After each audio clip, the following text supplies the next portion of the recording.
internautes yi nekk ci diaspora bi dañoo bëggoon a ñëw tey jii ak yéen encore une fois ci suñu chronique bi Africa TV avec seen xarit le professeur Maodo Ba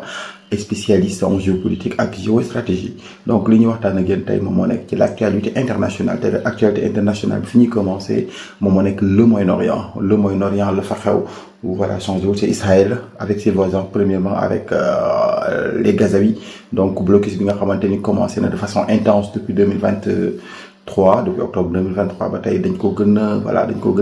dafa gën a tar dafa gën a metti ci peuple gazaoui ndaxte amuñu lu ñu lekk amuñu lu ñu naan amuñu dara amuñu ay hôpitaux parce que Israël sox yi muy wéyal mi ngi ko wéyal ci lépp luy école ci lépp luy hôpitaux ce qui fait que affaire yi situation bi dafay gën a metti malheureusement donc loolu daal moom moo leen sonal donc moom moo tax ba ñuy laaj ndimbal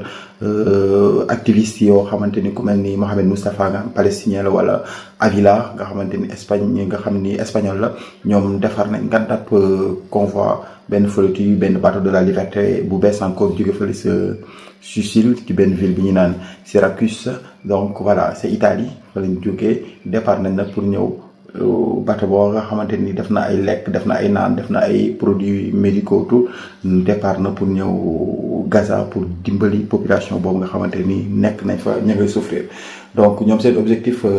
c'est clair c'est pour alerter l'opinion internationale pour que àdduna bi réagir comme des puissances régionales ñu mel ni ay Arabie Saoudite ñu mel ni ay Turquie gën a impliqué wu ci situation bi parce que jaay doole ba metti na population ba ña ngay dee ba ñenn ñi ngi wax sax génocide moo fa am donc au-delà de ça aussi Syrie même si Bachar al-Assad le président Bachar al-Assad dem na donc combat yi ñu ngay wéy nan parce que ñi nga xamante ni ñoom ñooy force gouvernementale yi contre ñi nga xamante ni ñoo nekk pro Assad ñi nga continuer di xeex donc voilà ci sud Syrie nga xamante ni moo nekk sud Israël tamit dafa am ay affrontements ce qui fait que Israël moom day intervenir encore une fois aussi aux côtés des forces gouvernementales qui sont des forces pro-occidentales pro-américaines pro-européennes du coup ñoom ñoo fa jëlee Bachar al-Assad donc sox ya metti na ma ngay wéy donc bu weesoo loolu tamit am na faneen foo xamante ni c'est la même situation encore c'est le sud Liban donc sud Liban autant pour moi donc lii créé problème yooyu xam nañ ko moom mooy instabilité bi am au niveau de la frontière avec la Syrie en même temps aussi voilà Israël qui est là avec les conflits qui les lient depuis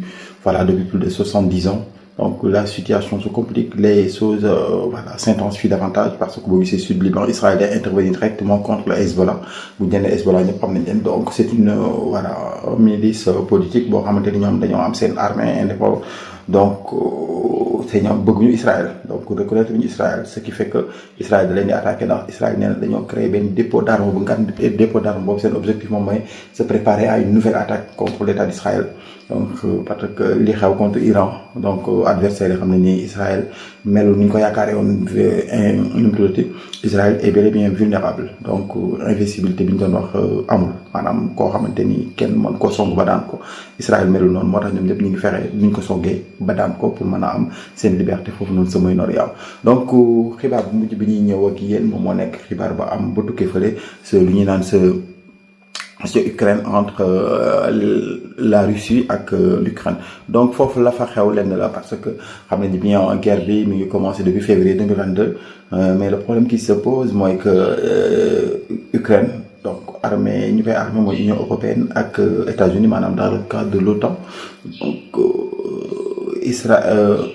Donald Trump avant muy ñëw au pouvoir dafa newoon su ma ñëwee dinaa jeexal problème bi mais malheureusement il y a des négociations qui sont entamées mais négociation bi après kiiwul dara ki génnul ci dara donc trouvé wuñ benn solution ce qui fait que Donald Trump depuis le 13 wax na ni dafay continuer di intensifier ce qu'on appelle les livraisons d'armes envers l'Ukraine pour que l'Ukraine puisse tenir tête à la Russie, à la fédération de la Russie de Vladimir Poutine en même temps aussi que voilà Ukraine daa am loo xamante loolu gën a soxla comme ni nga xamante moom la Iran soxla woon c'est ce qu'on appelle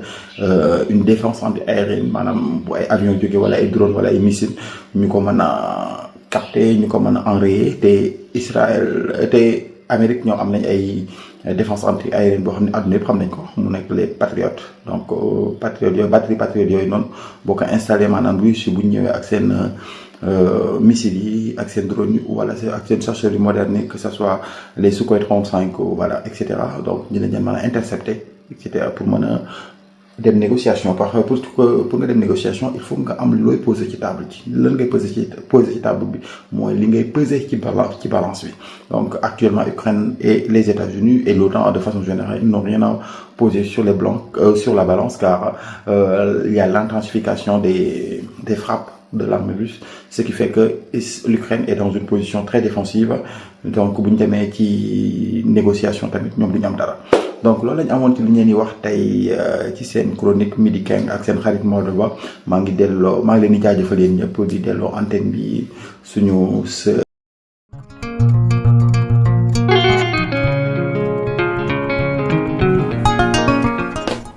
mi ngoog di ko jaajëfal bu baax suñu naataango boobee di Maodo Ba moom mi nga xamante ne nag moom mooy faram-fàccee question yi nga xamante ne rek dafay soxal àdduna wërngal këpp foofee ca Moyen-Orient ci jamono jile di ko wax encore une fois merci à vous. alors xanaa rek ñu daal di dellu si ci plateau bi ñu bàyyi suñu gan mu tàggatoo ak internet yi. waaw jërëjëf Koura doon am mbégte lool ci dalal bi ngeen ma dalal. débat bi xumboon na itam xam naa sa naataango tamit baal damay fàtte tur bi Malay il ne m'a pas fait de cadeau mais lu baax la parce que il m'a donné l'occasion d'aller au fond des choses moo tax relance dafa am solo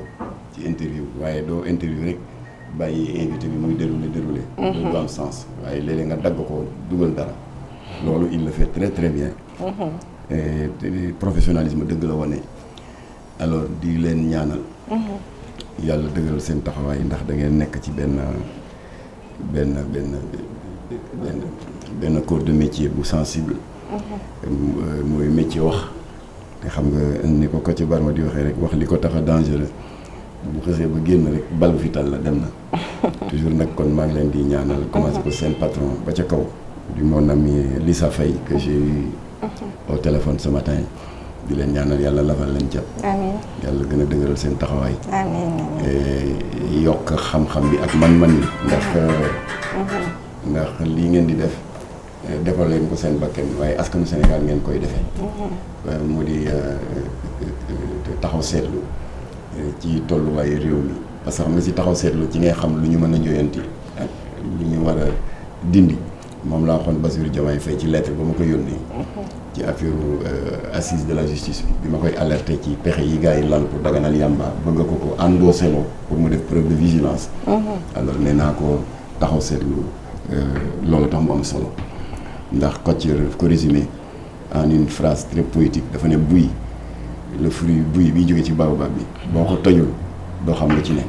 kon nag Presse Afrique loolu ngeen itteewu di toj buy bi systématiquement